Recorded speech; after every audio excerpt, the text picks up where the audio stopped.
Welcome back. सबसे पहले आपको बताएं कि गैर शरई और गैर कानूनी निकाह का केस, बानी पीटीआई और बुशरा बीबी को 7 साल कैद की सजा सुना दी गई।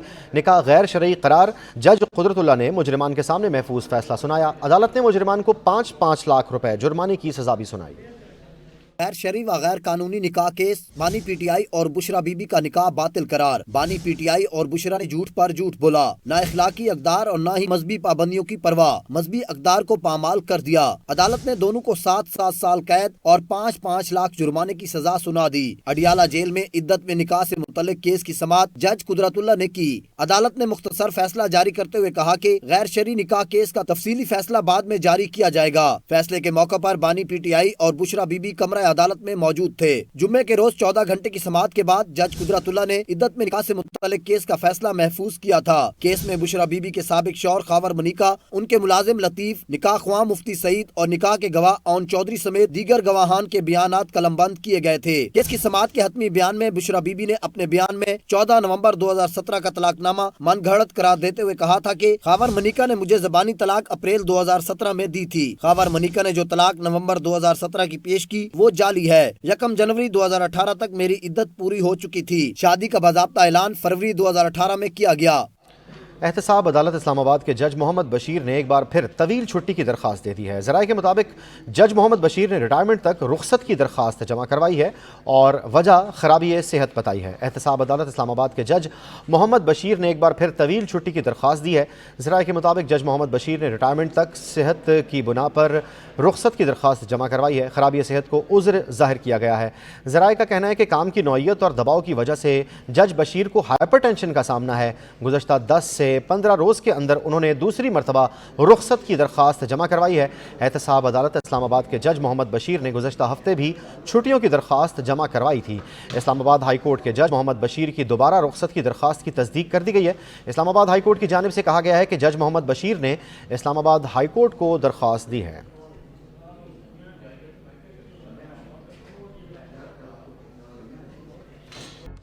Welcome back. बात करेंगे आम इंतखाबात 2024 की। 4 दिन बाकी हैं। सियासी जमातों के अवामी राब्ते तेज़ हो गए हैं। मुख्तलिफ शहरों में सियासी पार्टियों के पावर शो जारी हैं। नून लीग ने गुजरांवाला में मैदान सजाया। काद नून लीग नवाज शरीफ और सदर नून लीग शहबाज शरीफ ने मतवालों का लहू गरमाया।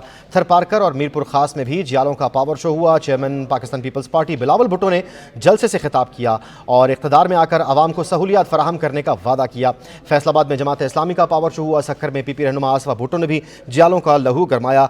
कराची, कोयटा, लाहौर, पेशावर और वफाकी दारुल हुकूमत इस्लामाबाद में क्या कुछ हो रहा है, क्या तैयारियां हैं। हमारे साथ इस वक्त फैसल हकीम, ब्यूरो चीफ वफाकी दारुल हुकूमत से मौजूद हैं। उनसे बात करते हैं कि इस्लामाबाद की क्या तैयारियां हैं। फैसल हकीम बताइएगा, फिर बाकी शहरों से भी हम सूरत हाल जानते हैं। पहले तो वफाकी दारुल हुकूमत की सूरत हाल बताते हैं फैसल हकीम। जी फैसल हकीम, क्या तैयारियां हैं? देखें, जो इंतखाबी तैयारियाँ हैं वो अरूज पर हैं इस वक्त, और इस हवाले से इलेक्शन कमीशन ने जो अपनी सारी तैयारियाँ वो मुकम्मल कर दी हैं। सिक्योरिटी के हवाले से सारा प्लान तरतीब दे दिया गया और इसके साथ साथ जो इंतखाबी मुहिम है वो भी आखिरी मराइल में दाखिल हो चुकी है। आज 3 फरवरी हो चली है और 6 फरवरी की रात 12 बजे तक इंतखाबी मुहिम जो है वो जारी रहेगी। तो उस हवाले से जो इंतखाबी मुहिम है मुख्तलिफ सियासी जमातों की और उम्मीदवारों की, वो इस वक्त अरूज पर है। कल जमात इस्लामी रावलपिंडी और इस्लामाबाद में अपना पावर शो करने जा रही है। 3:30 बजे लियाकत बाग रावलपिंडी में और उसके बाद 5:30 बजे फातिमा जनाब पार्क इस्लामाबाद में पावर शो किया जा रहा है। और रावलपिंडी और इस्लामाबाद की अगर आप मजमूई सियासी सूरत हाल देखते हैं और इंतखाबी तैयारियों के हवाले से देखते हैं तो यहाँ पर जो काफ़ी कांटेदार मुकाबले देखने को मिलेंगे।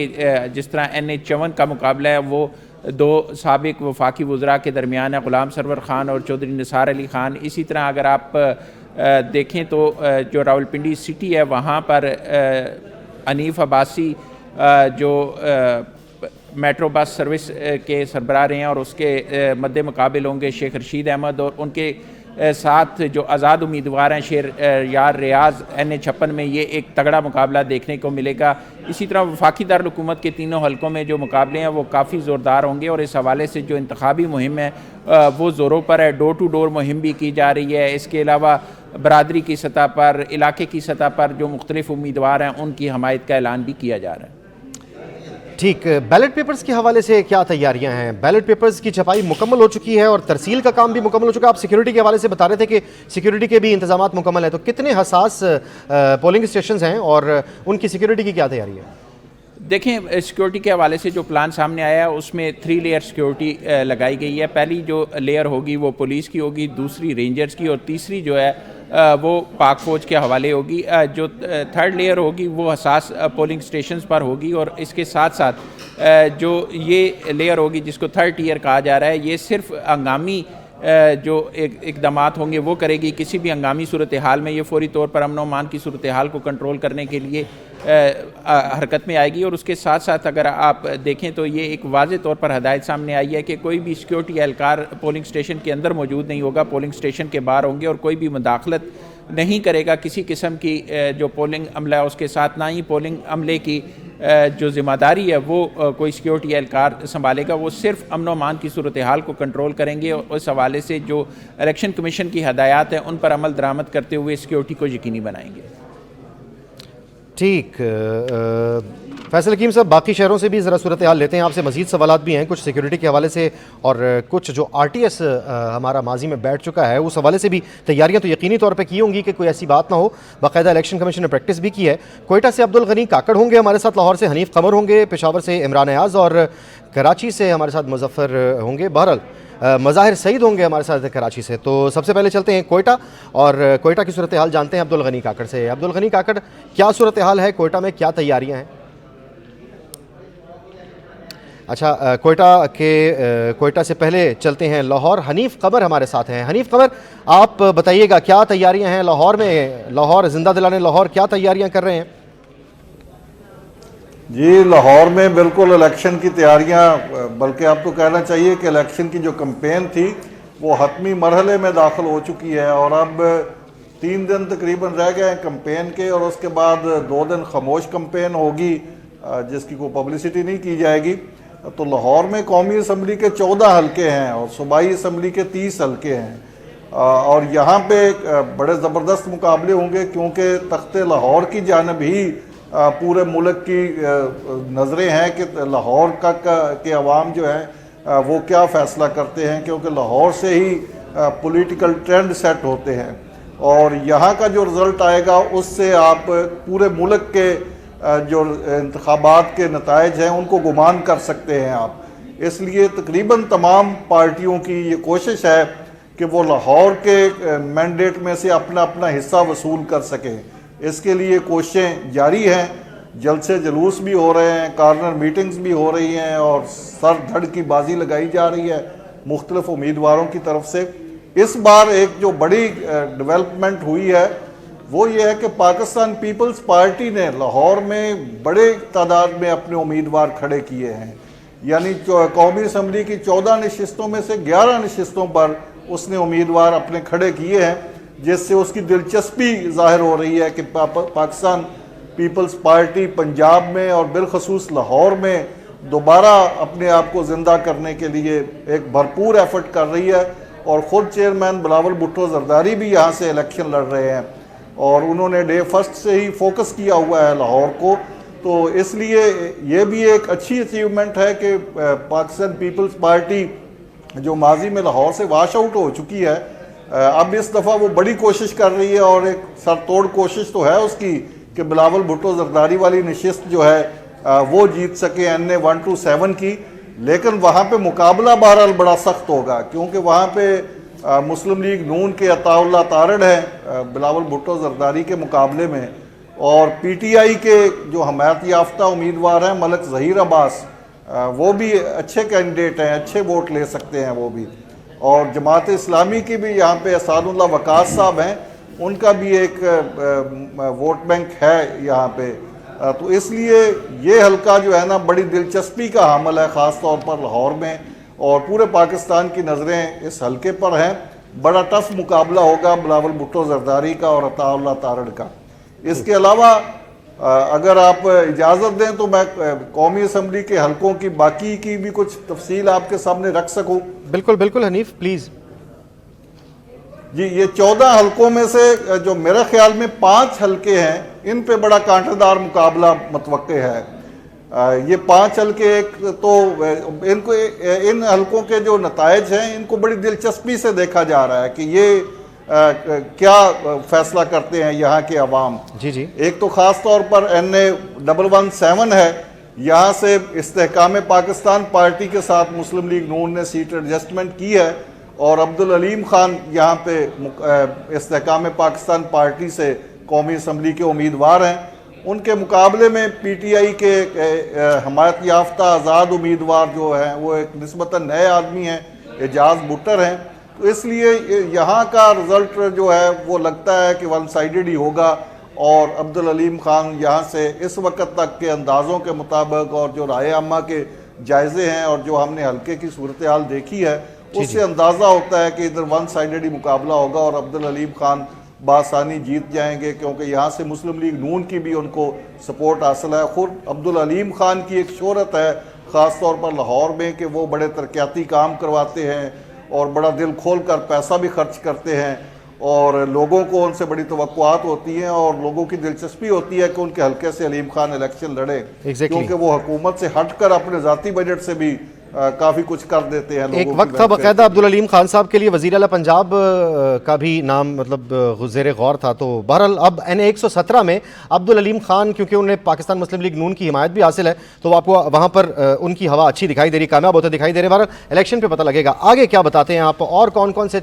बाकी 4 हल्के हैं जहाँ पर इंपॉर्टेंट इलेक्शन होने जा रहे हैं? जी, ये अब्दुल अलीम खान का आपने वज़ीर आला का कहा, तो इसके लिए तो वो जो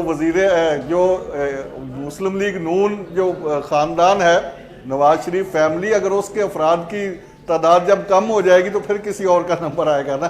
सही। तो लेकिन अब्दुल अलीम खान PTI के दौर में तो मजबूत उम्मीदवार थे वज़ारत आला के। जी हाँ। और इस उम्मीदवार बनने की उन्हें सजा भी मिली, लेकिन अब मेरा ख्याल है कि वो इतने फेवरेट नहीं है वज़ारत आला के लिए। हालात बदल गए, वक्त बदल गया जी। दूसरा हल्का जो मैं डिस्कस करने जा रहा था वो NA 122 है, जहाँ से ख्वाजा साद रफीक मुस्लिम लीग नून के उम्मीदवार हैं और PTI के हमायत याफ्ता यहाँ से अब्दुल लतीफ़ खोसा साहब हैं यहाँ से। ठीक। और खोसा साहब ने अगरचे PTI को हाल ही में ज्वाइन किया था, कुछ देर कबल ही उन्होंने, और उसके बाद से PTI पे बुरा वक्त ही चल रहा है, लेकिन वो चूँकि इमरान खान साहब के वकील भी रहे हैं और मुख्तलिफ केसों में भी उनकी वकालत करते हैं और PTI में उनका एक बड़ा नाम इस वक्त, वो जो बड़े बड़े नाम हैं उनमें शुमार होता है। तो इसलिए यहाँ पे PTI का हमायत याफ्ता वोटर जो है वो भी उनको सपोर्ट करेगा। तो इसलिए वहाँ पे तवक्को की जा रही है कि ख्वाजा साद रफीक के साथ उनका एक सख्त मुकाबला होगा। ख्वाजा साहब का भी ये होम ग्राउंड ही है एक किस्म का, बिल्कुल। तो उनका भी एक बड़ा वर्क है, वो इमरान खान साहब को भी हरा चुके हैं माजी में, तो इसलिए ये बड़ी दिलचस्पी का हामल हल्का होगा और यहाँ पे बड़ा कांटेदार मुकाबला देखने को मिलेगा। ठीक। उसके बाद बिलावल भुट्टो वाले हल्के का मैं जिक्र कर चुका हूँ। तीसरा जो हल्का है वो 128 है कौमी असम्बली का, और यहाँ पे भी PTI इस्तेहकाम पाकिस्तान पार्टी के साथ नून लीग की सीट एडजस्टमेंट हुई है और यहाँ पे इस्तेहकाम पाकिस्तान पार्टी के ओन चौधरी हैं मुकाबले में। और आपको पता है कि ओन चौधरी साहब बड़ी मारूफ शख्सियत रहे हैं PTI में और बानी PTI के वो बड़े किसी वक्त दस्ते रास्त समझे जाते थे और उसके बाद फिर उनके इख्तलाफात हुए और आजकल वो इस्तेहकाम पाकिस्तान पार्टी की भी आंख का तारा है और ना सिर्फ उनकी आंख का तारा है बल्कि नून लीग की भी वो इस वक्त आंख का तारा है। मज़े की बात यह है कि ये जो 128 हल्का है ओन चौधरी का, यहाँ नवाज शरीफ और शहबाज शरीफ का अपना वोट भी यहाँ पे रजिस्टर्ड है, वो भी अब इनके निशान पे ही, जो कि औकाब का निशान है, उस पे ही स्टैंप लगाएंगे। यानी खुद शेर के निशान पे लोगों से वोट मांग रहे हैं और अपना वोट ये औकाब के निशान पे डालेंगे। ये एक दिलचस्प सूरत हाल होगी। और यहाँ से जो PTI के हमायत याफ्ता उम्मीदवार हैं वो सलमान अकरम राजा हैं, वो भी एक मारूफ शख्सियत है, नामवर वकील हैं और बानी PTI के केसेस में उनकी वकालत करते रहे हैं और अब भी कर रहे हैं। तो इसलिए उनका भी यहाँ पे अच्छा खासा दिलचस्प सूरत हाल है, अच्छी खासी दिलचस्प सूरत हाल है। जिस तरह से आपने हल्के गिनवाए और जो सूरत हाल इस दफ़ा बनी हुई है, जो पाकिस्तान इस्तेहकाम पाकिस्तान पार्टी है उसके हवाले से और PMLN के हवाले से, लाहौर की सूरत हाल आपसे मज़ीद भी जानेंगे। हनीफ कमर, दीगर शहरों का रुख करते हैं। कोयटा की बात करते हैं। अब्दुल गनी काकड़ हमारे ब्यूरो चीफ हमारे साथ जुड़ चुके हैं, उनसे मजीद तफसील जानते हैं। कोयटा में क्या तैयारियां हैं अब्दुल गनी काकड़, बताइएगा। और इलेक्शन के हवाले से जो इंतहाई हसास पोलिंग स्टेशन हैं उनकी क्या सूरत हाल है, पोलिंग डे के हवाले से क्या तैयारियां हैं? देखिए, इस वक्त बलूचिस्तान में सुबह हुकूमत की जहाँ तक बात है, यहाँ तक सूरत हाल यकसर मुख्तलिफ है। दीगर इलाकों की नस्बत अगर जायजा लिया जाए, उसकी एक वजह यह है कि दहशतगर्दी से हालिया जो कुछ वाक़यात पेश आए हैं, उन वाक़यात के बाद यहाँ पे जो इंतखाबी सूरत हाल है उसमें कुछ कमी यहाँ पे देखने में आ रही है। और ख़ासकर जो सिक्योरिटी एजेंसीज हैं, बिलखसूस लोकल जो पुलिस है, उनकी जानिब से ये इंस्ट्रक्शन मुख्तलिफ अवामी नुमाइंदों को दी हुई हैं कि वो अपनी जो इंतखाबी सरगर्मियाँ हैं उनको महदूद करें ताकि किसी भी नाखुशगवार वाक़े से बर वक्त बचा जा सके। तो जो जमा जमी इतनी सारी कम दिखाई दे रही थी, जिसमें कुछ कमी इस वक्त देखने में आ रही है। जहाँ तक सूरत हाल ये है कि किस तरह इंतखाबी जो मामला है उनको आगे लेकर जाया जा रहा है, वो सूरत हाल बिल्कुल उसी तरह है जिस तरह एक्सपेक्टेशन जाती थी। मुख्तलिफ जो हल्के हैं यहाँ पे कौमी असम्बली के और सूबाई असम्बली की जो नशस्तें हैं और उन पर इंतखाब लड़ने वाले तमाम जो उम्मीदवार हैं वो इन कोशिशों में है कि जीत के लिए तमाम जो उनकी कोशिशें हैं वो कामयाबी की जानिब जाएँ। बलूचिस्तान में क्योंकि इस बार तो उनकी जो मतली है सियासी जमातों की, वो भी कुछ तब्दीली जो दिखाई दे रही है। वो ये है कि जो कॉन्फ्रेंस जमातें हैं, खासकर वो कॉन्फ्रेंस जमातें जो कि माजी में यहाँ पे वाज़ेह अक्सरियत के साथ कामयाब होती रही हैं, इस बार उनकी कुछ पोजीशन जो है कमज़ोर होती हुई दिखाई दे रही है। जबकि इस पर अगर हम बात करें, यहाँ पे जो शुमाली इलाके हैं, जो पश्तून एक्सपेरिटी इलाके हैं बलूचिस्तान के, उन इलाकों में क्योंकि जो बलूचिस्तान की पश्तून कॉन्फ्रेंस जमात है, पश्तून फैमिली अवामी पार्टी और इसी तरह जमात उलमा इस्लाम, इन दोनों जमातों के दरमियान इस बार इंतखाबी जो एक इत्तेफाक की बातें हैं वो सामने आ रही है। और इम्कान है कि ये दोनों जमातें अगर इत्तेफाक करें। ठीक, अब्दुल गनी काकड़ आपसे मजीद तफसीलात भी लेते रहेंगे। बहुत ही अहम सूबा कोयटा यानी बलूचिस्तान का दारुल हुकूमत कोयटा, और इस वक्त हम चलेंगे आपको लेकर पेशावर, जहां पर इमरान अयाज मौजूद हैं। KPK की क्या सूरत हाल है, इमरान अयाज से जानते हैं। इमरान, बताइएगा। देखिए जी, पेशावर की मैं पहले बात करूंगा। पेशावर में टोटल कौमी असम्बली के 5 हल्के हैं, जबकि सूबाई असम्बली के 14 हल्के हैं। इन 5 हल्के कौमी असम्बली में यह है कि जो पिछले 2018 के इंतखाबात में जो इलेक्शन जिन्होंने लड़ा था, इस दफा वही चेहरे जो हैं वो इस दफा फिर इलेक्शन लड़ रहे हैं। इसमें जो आम हल्का है वो NA-32 है। यहाँ से गुलाम अहमद बिलोर जो अवामी नेशनल पार्टी के हैं, वो यहाँ से एक दफा फिर इलेक्शन लड़ रहे हैं। 5 मरतबा वो यहाँ से इलेक्शन जीत चुके हैं और इस दफा फिर वो इलेक्शन यहाँ से लड़ रहे हैं। इनके जो मद्दे मुकाबिल है वो आसिफ खान है, जो PTI के हिमायत याफ्ता है। 2018 के आम इंतखाबात में यहाँ से वो सूबाई असम्बली के मेंबर रहे थे। लेकिन इस दफा जो सूरत हाल है वो बिल्कुल मुख्तलिफ है, क्योंकि अवामी नेशनल पार्टी ने जो है इस दफा भरपूर कोशिश की है और वो कोशिश भी ये कर रहे हैं कि एक गुलाम अहमद बिलोर की सीटें इसको वो जीत सके। इसके साथ साथ उनकी जो कोशिश है वो ये अवामी नेशनल पार्टी के जो बाकी नशस्तें हैं वहां पे भी उनकी कोशिशें भरपूर है। साकिब चमकनी है अवामी नेशनल पार्टी के N-29 से, उनकी ये कोशिश है कि किसी भी तरीके से जो है वो सीट जीत जाए और उसके लिए वो भरपूर तरीके से जो वो कैंपेन कर रहे हैं। इस तरह जमीयत उलमा इस्लाम जो है वो भी मैदान में है। जो मेयर पेशावर है वो भी जमीयत उलमा इस्लाम से है। गवर्नर खैबर पख्तूनख्वा जो है वो भी जमीयत उलमा इस्लाम से है।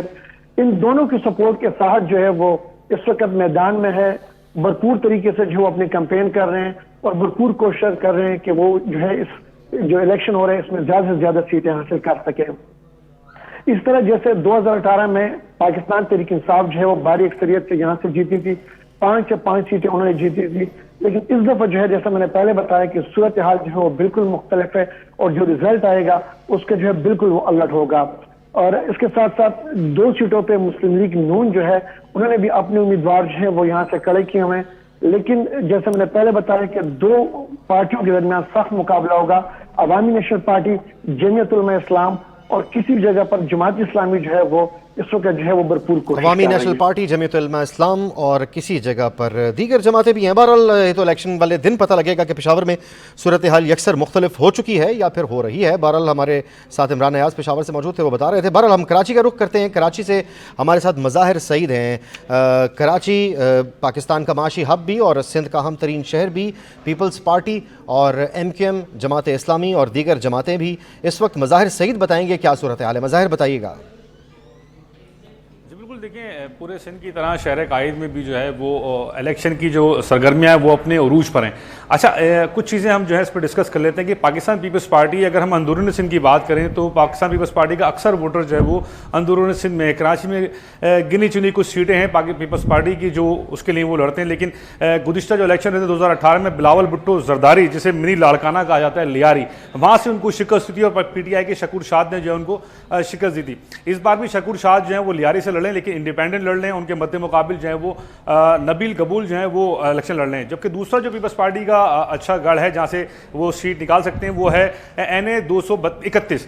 वहाँ से हकीम बलोच ने जो है वो बाय इलेक्शन में इमरान खान, पाकिस्तान तहरीक इंसाफ के चेयरमैन को जो है वो शिकस्त दी थी। तो ये 2-3 हल्के ऐसे हैं जिसमें आप कह सकते हैं कि पाकिस्तान पीपल्स पार्टी कुछ कर सकती है। लेकिन इस बार भी शकूर शाद हैं और उनको काफ़ी हिमायत वहाँ के लियारी के लोगों को हासिल है। हम खुद भी वहाँ गए थे और कई लोगों से बातचीत की तो अभी भी काफ़ी लोगों की हिमायत जो शकूर शाद के पास है। अब दीकर हम बात करें तो पाकिस्तान पीपल्स पार्टी तो एक तरफ हो जाती है, जमात इस्लामी और MKM की हम बात करते हैं कि क्योंकि इस शहर कायद के अंदर जो अगर वोट देखा जाए तो एक तरफ MKM का वोट है और दूसरी तरफ जमात इस्लामी का वोट है।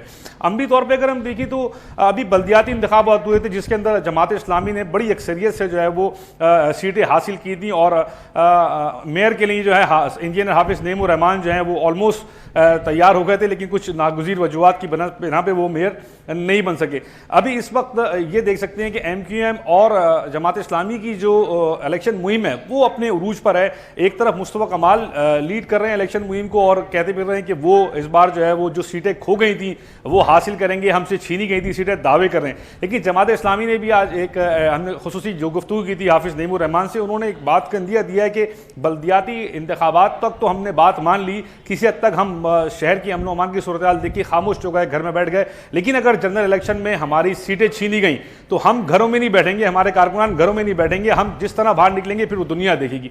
अच्छा मज़ाहिर, एक सेकंड, ये वाला जो मामला है इसके लिए डेफिनेटली तौर पर तैयारियां की गई हैं, सिक्योरिटी इदारों को सिक्योरिटी की तैयारियां करने के अहकाम भी दिए गए हैं। तो क्या तैयारियां हैं सिक्योरिटी को लेकर, क्योंकि इलेक्शंस तो हमेशा पाकिस्तान में मुतनाज़ी रहे हैं? उन पर मुख्तलिफ हमले हुए जिसमें उनको मारा गया। इन्होंने क्लेम किया है कि पाकिस्तान पीपल्स पार्टी ने जो है डिस्ट्रिक्ट सेंट्रल में एक इलेक्शन ऑफिस में घुस के MKM के जो यूनिट इंचार्ज थे उनको मारा, जिसके बाद हमने ये देखा कि 2008 वाला मुस्तफ़ा कमाल हमें नजर आया। जिस तरह की गुफ्तगू MKM 2008 में करती थी या 2003 में करती थी, उस लेवल की गुफ्तगू हमने देखी कि मुस्तफ़ा कमाल ने की। बहुत ठीक मज़ाहिर, बहुत बहुत शुक्रिया। मज़ीद तफसीलात भी लेते रहेंगे आपसे गाहे बगाहे। एक बार फिर वफाकी दारुल हुकूम इस्लामाबाद चलते हैं, फैसल हकीम हमारे साथ हैं। ज़रा कंक्लूजन देखते हैं कि क्या बन रहा है। 3 लेयर सिक्योरिटी आप बता रहे थे, कौन कौन से ऐसी हसास पोलिंग स्टेशन हैं जहां पर 3 लेयर सिक्योरिटी? बहरहाल ये भी बताइएगा कि ओवरऑल जो पार्टी पोजीशन है, जैसा कि अभी लाहौर की हमने देखी, पेशावर की देखी, इस्लामाबाद की और वफाकी दारुल हुकूमत कोयटा यानी रावलपिंडी इस्लामाबाद की क्या सिचुएशन है? देखिए, रावलपिंडी और इस्लामाबाद की सिचुएशन जो है उसमें 2 पार्टियों के दरमियान एक तो आज़ाद उम्मीदवार ज़्यादा नज़र आ रहे हैं आपको, और किसी हद तक आप ये कह सकते हैं कि मुस्लिम लीग नून के उम्मीदवार जो हैं वो तकरीबन तमाम हलकों में हैं। एक हलका NA 54 है जहाँ पर जो मुस्लिम लीग नून के उम्मीदवार नहीं है, वहाँ पर सीट एडजस्टमेंट की गई है। वहाँ पर मुकाबला जो है वो 2 साबिक वज़रा ग़ुलाम सरवर ख़ान और चौधरी निसार अली ख़ान के दरमियान है। और यहाँ पर बाकी जो तमाम हलके हैं वहाँ पर मुस्लिम लीग नून के उम्मीदवार मौजूद हैं। वफाकी दारुल हुकूमत का भी एक हलका ऐसा है NA 48 जहाँ पे मुस्लिम लीग नून ने एक आज़ाद उम्मीदवार राजा खुर्रम नवाज़ की हमायत की है और वो इंतखाब में हिस्सा ले रहे हैं। बाकी जो नशिस्तें हैं वहाँ पर मुस्लिम लीग नून की अपनी नुमाइंदगी है, बाकी आज़ाद उम्मीदवार हैं पीपल्स पार्टी के। बहुत बहुत शुक्रिया। फैसल हकीम वफाकी दारुल हुकूमत इस्लामाबाद से हमारे साथ मौजूद थे, पेशावर से हमारे साथ इमरान मौजूद थे, लाहौर से हनीफ कमर, अब्दुल गनी काकड़ कोयटा से और कराची से मज़ा